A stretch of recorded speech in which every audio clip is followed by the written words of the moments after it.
నమస్తే. శ్రీ గురుభ్యో నమః. శ్రీమాత్రే నమః. ఆదిత్యాయ చ సోమాయ మంగళాయ బుధాయ గురు శుక్ర శనిభ్యే రాహవే కేతవే నమః. మనం ఈ వారంలో ప్రత్యేకించి చేసుకునేటువంటి వీడియోలు గ్రహ గమనంలో జరిగేటువంటి మార్పుల్లో కొన్ని ప్రత్యేకంగా ఉంటాయి. వాటి వల్ల ద్వాదశ రాశుల మీద కొంత ఫలితాలు వేరువేరుగా ఉంటాయి. అందులో భాగంగా మరి శని వక్రగతి గురించి చెప్పుకుందాం. శని వక్రగతి త్యాగం చేయబోతున్నాడు. ఇప్పుడు శని గ్రహం గురించి మనకు తెలిసినట్టయితే శని మందగ్రహం, చాలా నెమ్మదిగా ఒక కదలిక ఉంటుంది. ఒక రాశిలో నుండి ఒక రాశిలోకి వెళ్ళడానికి బోలెడంత సమయం. అలాంటిది మరి ఈ శని గ్రహ ఏదైతే ఉందో శనిశ్చరుడు నడిచేటువంటి నడకలో అన్ని గ్రహాలు కూడా చెప్పాలి అంటే ఏ గ్రహం అయినా సరే కదలిక ముందుకు వెళ్తూ ఉంటుంది, అప్పుడప్పుడు వెనక్కి కూడా వస్తుంది. దాన్ని వక్రగతి అంటాం. ఈ వక్రగతిలో కొన్ని రకాలైనటువంటి మార్పులు వస్తాయి. వక్రగతి వల్ల కొన్ని రాశులకు మంచి, కొన్ని రాశులకు చెడు, ఇదంతా మనం చూస్తూ ఉంటాం. అయితే ఎప్పుడైతే మళ్ళీ వక్రగతి త్యాగం ఉంటుందో ఈ త్యాగం చేసినప్పుడు కూడా మళ్ళీ రాశుల మీద ప్రభావం మారుతూ ఉంటుంది. ఆ వక్రగతి వదిలిన తర్వాత శనిశ్చరుడు యొక్క దృష్టులు ఎక్కడ పడుతున్నాయి అంటే 3, 7, 10 ఆ స్థానాల మీద పడేటువంటి దృష్టిల వల్ల వచ్చేటువంటి మార్పులు, అలాగే మరి శనిశ్చరుడు అంటే తనకు మిత్రరాశి వల్ల ఎలా ఉంటుంది, తాను ఉచ్చలో ఉంటే ఎలా ఉంటుంది, ఇలాంటివన్నీ కూడా మనకు కనిపిస్తాయి. కాబట్టి ఒక గ్రహం వక్రత్యాగం చేసినప్పుడు వచ్చేటువంటి ఫలితాలు ఎలా ఉంటాయి, వాటి వల్ల అంటే ఈ ఫలితాలు మనకి మంచి జరగడానికి ఎంతవరకు, లేదా ఏదైనా మనం దానికోసం పరిహారాలు తీసుకోవాల్సి వస్తుందా, ఇలాంటి విషయాలను తెలుసుకోవడం కోసం ఈ వీడియో. అయితే ఈ నెల అంటే నవంబర్ 15వ తారీఖు మనకి శని వక్రత్యాగం చేయబోతున్నాడు. అంటే వెనక్కి వస్తున్నటువంటి తన మార్గాన్ని వదిలి మళ్ళీ తన ముందుకు వెళ్ళేటువంటి, ముందుకు సంచారం జరిగేటువంటి స్థితి మనకు కనపడుతుంది 15వ తారీఖు వరకు. 15వ తారీఖు నుండి మనకు నవంబర్ 15, 2024లో శని వక్రత్యాగం చేయబోతున్నాడు. దీనివల్ల మనకి ద్వాదశ రాశుల వారికి ఎలా ఉంటుంది, ఒక్కొక్క రాశికి ఈ ఫలితాలు సత్ఫలితాలు ఎలా ఉంటాయి, లేదు అంటే మనం ఏం చేసుకోవాలి అనేటువంటి విషయం మీద మనం వీడియోని చూస్తాం. శనిగ్రహం శనిశ్చరుడు అనగానే మనందరికీ తెలిసినటువంటిది క్రమశిక్షణకు మారిపోయారు. ఏదైనా సరే ఎప్పుడు కూడా శనిశ్చరుడు మనకి అంటే ఏళ్ళనాటి శని అనుకోండి, అర్ధాష్టమ శని అనుకోండి, అష్టమ శని అనుకోండి, ఇవి కాకుండా శని దశ అంతర్దశలు, వీటన్నిటిలో కూడా చాలామంది భయపడుతూ ఉంటారు. అమ్మో ఏళ్ళనాటి శని 7.5 సంవత్సరాలు కష్టపడాలా, ఇలాగా అంటే శనిశ్చరుడు వచ్చాడు అంటే కష్టపడాలి అని మాత్రమే అనుకుంటాం. కానీ ఇది మన యొక్క పాపపుణ్యాల ఫలితాన్ని మనకు చూపెట్టేటువంటిదని, మనం అనుభవించేటువంటి కర్మ తప్పనిసరిగా అనుభవించాల్సిన కర్మను చెప్పేదని, అలాగే ఒక క్రమశిక్షణకు మారిపోయారు. ఇప్పటి వరకు ఉన్నటువంటి ఒక బద్ధగాన్ని వదిలి ఒక శిక్షణతో వెళ్ళినట్టయితే ఒక సరైన మార్గంలో వెళ్ళగలుగుతాము అనేటువంటి విషయం తెలియదు. ఎప్పుడు కూడా శనిశ్చరుడు మనం ఇంతకుముందు ఏదైతే అనుభవించాలి తప్పనిసరి అన్నటువంటి వాటిని మనకు చూపెట్టి దాని తర్వాత అతి మంచి విషయాన్ని తను పోతూ పోతూ చాలా మంచి చేసి వెళ్ళేటువంటి గ్రహం ఏదైనా ఉందా అంటే అది శనిశ్చరుడు మాత్రమే. కాబట్టి మనకు ఈ భయాలు ఇవేవి లేకుండా మనం ఉండొచ్చు. అయితే ఏంటంటే తప్పనిసరిగా మనం కొన్ని క్రమశిక్షణను అలవాటు చేసుకోవడం, అంటే శనిశ్చరుడు ఉన్నాడు అంటేనే కొద్దిగా బద్ధకం ఇలాంటివన్నీ ఉంటాయి. కానీ ఆయన ఇష్టపడేది ఏంటంటే మనం బద్ధకాన్ని వదలడం, సమయానికి లేవడం, మనం చేయాలనుకున్న పని వెంటనే చేయడం, ఇలాంటివన్నీ చేసినట్టయితే ఎట్లాంటి నష్టం కాకుండా తాను చాలా వరకు మంచిని ఇచ్చేటువంటి గ్రహం ఏదైనా ఉందంటే శనిశ్చరుడే. అయినప్పటికీ మనకు చేతనవ్వలేదు, మనం చేయలేదు, ఇవన్నీ వదిలేసాం, మరి ఇప్పుడు ఎట్లాగా అంటే తప్పనిసరిగా కొన్ని పరిహారాలు అయితే మనం చేసుకోవాలి. మనం చివరిలో ఆ పరిహారాలు ఏంటో చూద్దాం. తదుపరి రాశి కర్కాటక రాశి.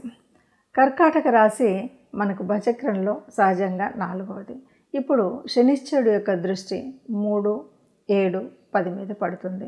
ఈ శనిశ్చరుడు యొక్క పడేటువంటి 3వ దృష్టి ఏదైతే ఉందో కర్కాటక రాశికి 10వ స్థానం. 10వ స్థానం అంటే ఉద్యోగ స్థానం. మరి అలాగే సింహరాశి 2వ భావం అంటే శనిశ్చరుడు యొక్క 7వ దృష్టితో చూసేటువంటి ఆయన దృష్టి శనిశ్చరుడు మీద సింహరాశి మీద పడుతుంది. సింహరాశి మరి కర్కాటక రాశికి ద్వితీయం అంటే రెండవ స్థానం అంటే ఏంటి? కుటుంబము, వాక్ స్థానము, ధనస్థానం. ఈ 3 స్థానాల మీద శని యొక్క దృష్టి పడుతుంది. ఇక మరి శనిశ్చరుడు 3వ దృష్టి అయినటువంటి అంటే 10వ దృష్టి అయినటువంటిది పంచమ స్థానం మీద పడుతుంది.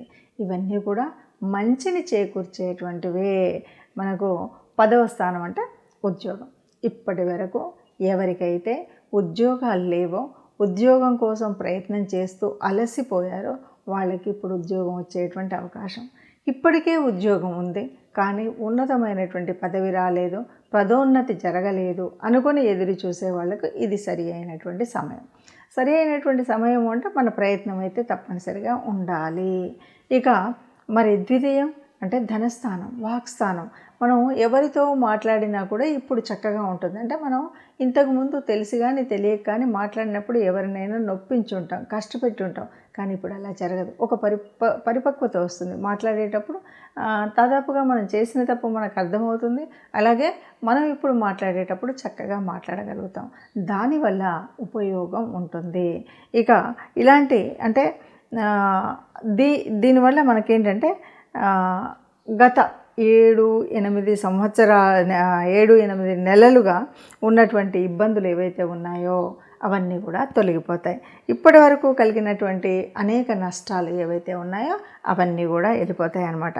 ఇక ఉద్యోగ అవకాశాలు తప్పనిసరిగా వస్తాయి, ప్రమోషన్స్ ఉంటాయి, వ్యాపారస్తులకు చాలా బాగా ఉంటుంది, అన్ని రకాల వృత్తుల వారికి కూడా కలిసి వస్తుందని చెప్పొచ్చు.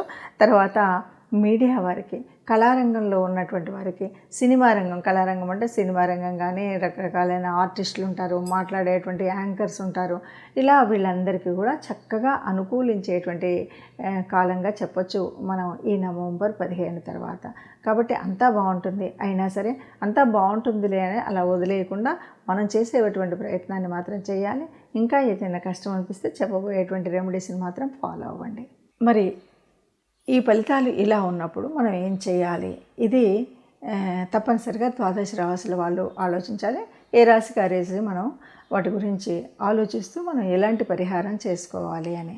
ఇక్కడ బాగా అంటే ఈ మిగతా గ్రహాలకు వీటికి సంబంధం లేకుండా ఒక విషయాన్ని అయితే చెప్పచ్చు. ఎప్పుడైతే నేను ఇది చెయ్యాలి, నేను ఇంకొకరి మీద ఆధారపడతాను అని అనుకోకుండా మనకు మనంగా స్వచ్ఛందంగా ఒక సంకల్పం పెట్టుకొని ఆ సంకల్ప సాధన కోసం తప్పనిసరిగా గట్టి ప్రయత్నం చేసి సంకల్ప బలంతో ఆ గట్టి ప్రయత్నాన్ని కనుక చేసినట్టయితే తప్పకుండా అంటే ఇప్పుడు ఈ వక్రత్యాగం తర్వాత తప్పనిసరిగా మంచి జరుగుతుంది. అంటే ఎందుకంటే మంచి జరుగుతుంది అన్నారు కదా అని మనం దాన్ని అలాగే వదిలేస్తే ఏమీ ఉండదు. అంటే గాల్లో దీపం పెట్టి దేవుడా నువ్వే నాకు రక్ష అంటే జరిగేటువంటిది ఏమీ ఉండదు. మరి ఎప్పుడు జరుగుతుంది మంచి అంటే, ఇప్పుడు నాకు ఉద్యోగం లేదు, పోతూ ఉద్యోగం ఇస్తాడు శనిశ్చరుడు అని అందరూ అన్నారు కాబట్టి ఇంకా నాకు రాలేదు, లేకపోతే నాకు వివాహం కాలేదు, ఇలాంటి ప్రశ్నలు మనకు చాలా ఎదురవుతూ ఉంటాయి. చాలామంది ఆలోచనలు కూడా అలా ఉంటాయి. పోతూ మంచినిస్తాడు అంటే నువ్వు ప్రయత్నం చేయకుండా మంచినివ్వడు. నువ్వు ఉద్యోగం కోసం ఒక అప్లికేషన్ పెట్టడము, ఉద్యోగం కోసం ఒక ప్రయత్నం చేయడం, ఇలాంటివి చేస్తే నీకు దానివల్ల లాభం ఈ సమయంలో దొరుకుతుంది. దానికి అనుకూలమైనటువంటి వాతావరణం ఏర్పడుతుంది, అనుకూలమైనటువంటి స్థితి ఏర్పడుతుంది, అప్పుడు ఉద్యోగం వస్తుంది. నేను ఉద్యోగానికే అప్లై చేయలేదు, ఇంట్లో ఉన్నాను, పోతూ నాకు ఉద్యోగం లేదు కాబట్టి ఉద్యోగం వస్తుందని నమ్మకంతో ఉన్నాను అంటే అది తప్పు. మనం చేసే ప్రయత్నాన్ని చేస్తే కనుక తప్పనిసరిగా ఈ ఉద్యోగ బాధ కానీ అంటే నిరుద్యోగ సమస్య కానీ, వివాహ సమస్య కానీ, సంతాన సమస్య కానీ, లేదు ఉన్నత స్థితిలోకి వెళ్ళడం కోసం ఇల్లు వాకిలి లేనటువంటి వాళ్ళు ఏర్పరచుకోవాలనుకున్నా ఇవన్నీ కూడా పూర్తిగా మనకు లభిస్తాయి.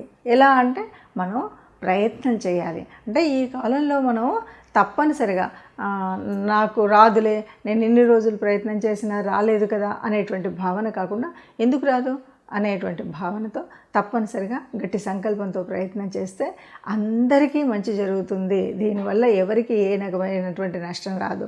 దేవుడు భగవంతుడు ఆ గ్రహ స్థితిలో మనం ఆలోచించినట్టయితే శనిశ్చరుడు మనకి క్రమశిక్షణను నేర్పి వెళ్తాడు. క్రమశిక్షణలో ఉంటే కష్టాలు తొలగిస్తాడు. ఇది గుర్తుపెట్టుకుంటే చాలండి, మనకు అన్ని పరిహారాలు దొరికినట్టే. ఇక ఇందులో భాగంగా తప్పనిసరిగా శనిశ్చరుడికి శనివారాలు కానీ, లేదు అంటే శనివారం రోజు గోగ్రాసాన్ని అందజేయడం కానీ, అదే కుదరలేదు అంటే ఎవరైనా కార్మికులు ఉంటారు కదా, వాళ్ళకి మీకు తోచినంత ఇవ్వగలిగినంత దానాన్ని కనుక ఇచ్చినట్టయితే, అంటే వాళ్ళకి తినడం కోసం ఆ రోజు కానీ, ఏదో వస్త్రదానం కానీ ఇలాంటివి ఏదైనా చేసినట్టయితే అన్నీ మంచి జరుగుతాయి. ముఖ్యంగా గోశాలకు వెళ్ళగలిగితే సంతోషం, వెళ్ళలేనటువంటి వారు కనీసం దేవాలయానికి వెళ్ళిన శివాభిషేకం చేయించుకోవడం అనేటువంటిది ఒక మంచి ఆలోచన. కాబట్టి అభిషేకమైనా చేయించుకోండి, గోగ్రాసమైనా ఇవ్వండి, లేదంటే మన దగ్గర మనకు కనిపించేటువంటి కార్మికులు ఎవరైతే ఉన్నారో వీళ్ళకి మీరు కావాల్సినట్టుగా అంటే ఆహారం ఇవ్వడమో, వస్త్రం ఇవ్వడమో లాంటివి చేసినట్టయితే మనకున్న దోషాలన్నీ పోయి అంతా కూడా శుభం కలుగుతుంది. అందరూ సుఖంగా ఉండాలని, అందులో మనం ఉండాలని సర్వే జనా సుఖినో భవంతు.